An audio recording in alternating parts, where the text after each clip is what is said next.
We're back here at E3 and we are doing our Twitter Q&A live from Twitter. I got my iPhone here with TweetDeck going and we are pulling your questions. So let's jump right on into it.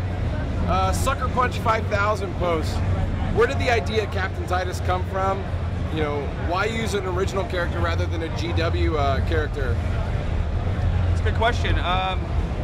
Well, we knew from the very beginning that we wanted to create a brand new franchise with Space Marine, and it needed its own cast of characters that would allow us to deliver the story that we wanted to create. And I mean, we want, you know, within the framework of Warhammer 40,000, we wanted to find as many ways as we could to express like our own ideas about, you know, the world and who the characters were and what the story was and whatnot. So that was really kind of at the heart of why we chose to create our own character. I mean, the story that we've created, the cast of characters for Space Marine are completely new for Space Marine, but of course they fall within the realm of what exists in the Warhammer 40,000 world. And you know, I'm very hopeful that all these characters will become part of the canon, just as we've been able to do that previously with our Dawn of War series. We have a lot of IP that we've created for Space Marine that does belong within the canon, and I expect it'll be there as well. So. Sweet. Yeah. Hopefully that answers your question, Sucker Punch 5000. We got questions flowing in, so I'm kind of just skimming through these. You know, we get a lot of people asking about multiplayer. Sure. We're not going into multiplayer yet. I think we've mentioned we do have multiplayer. We do have multiplayer. And you will see co-op, right? Yeah, we're going to talk about that more later in a few weeks. We're going to do a big blowout and get into lots more details about that stuff. Okay, let's see what we got here.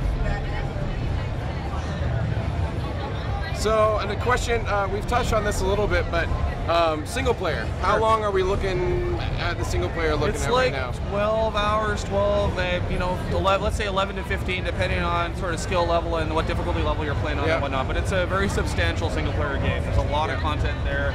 We threw into that blockbuster experience on Forge World Gaia. You're fighting the orcs when you arrive. Quickly get involved in a much darker story that involves the Inquisition.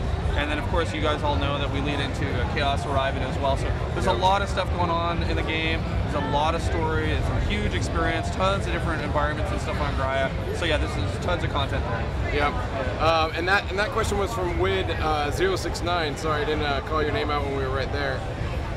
Let's see what we got up next. A lot of multiplayer questions. Sorry, guys. That's all right. Not jumping into that quite yet. So we have a question from Architect the Mad.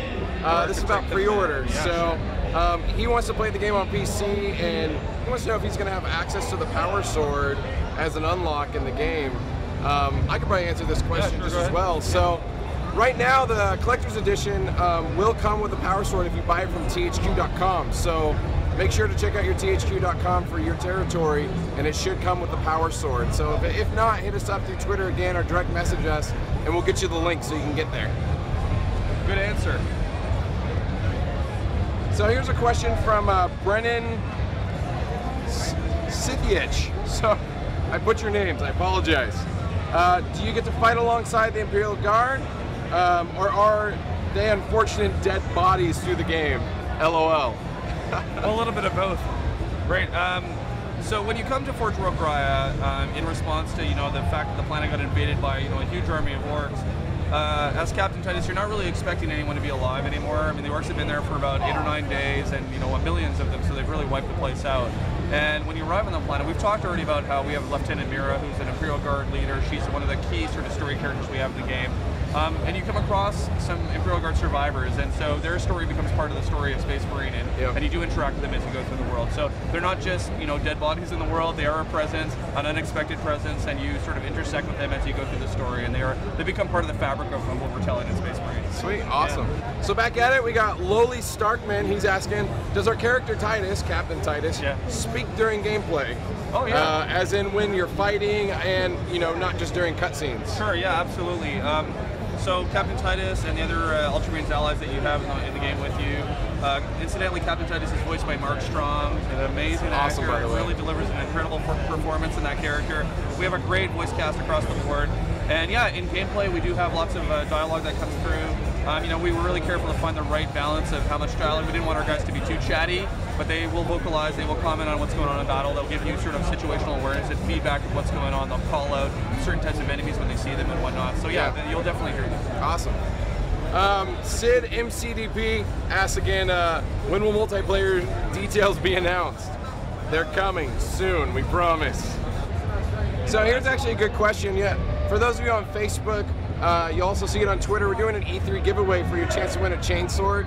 Unfortunately, our E3 sweepstakes is for Canada and the US, but don't worry, we got other trade shows to go to. International users who love Space Marine, we are going to get you a chance to win a chainsword. So don't worry, we have you guys in mind. No one's going to get left out. Everybody we know wants a life-size chainsword. So keep in mind that those are coming. So here's a good question, and maybe you can tap into this. This comes from Brennan Sidich again.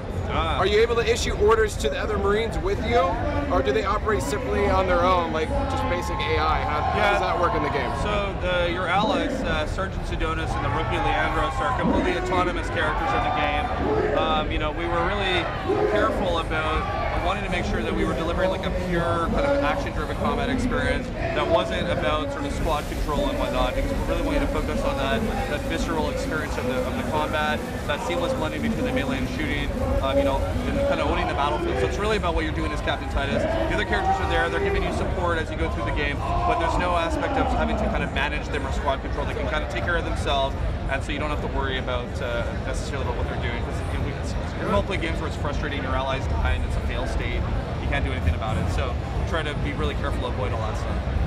Okay. Next question comes from Kieran Byron.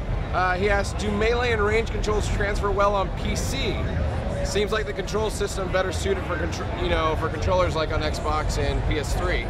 You know, it works really well on PC as well. We've done a lot of iteration on controls, a lot of play testing to get it feeling just as good on PC as it does on the consoles. And you know, it's with fully customizable controls as well on PC, so people can kind of map the actions to whatever keys they want. But yeah, we've spent a lot of time trying to make sure that it feels just as responsive and just as sort of seamless as it does on the console. So yeah, it feels really good. That's great. This is an interesting question coming from Dread Pirate Dan. He asks, Dread Pirate Dan, why don't the basic Orc boys have sluggas? Well, it's more about just finding the right gameplay balance, right, and giving them the weapons that we want them to have at any given point. You know, we've got all our enemies have sort of more or less a focus on either a range or a melee sort of purpose, and then it's the layering of how we bring those enemies together into encounters and stuff that kind of create that interesting combat sandbox for the player to solve. So it's really all about that. It's really deciding what units and what weaponry should we give those guys, what kind of attacks do they need, what kind of behaviors do they need to kind of create this interesting canvas, you know, in the combat experience for the player to kind of play inside. Awesome. Well, I think that about wraps it up for today. Thanks for joining us for our live QA via Twitter. Again, make sure you join the Honor Guard and check out Space Marine on Twitter and Facebook at /Space Marine.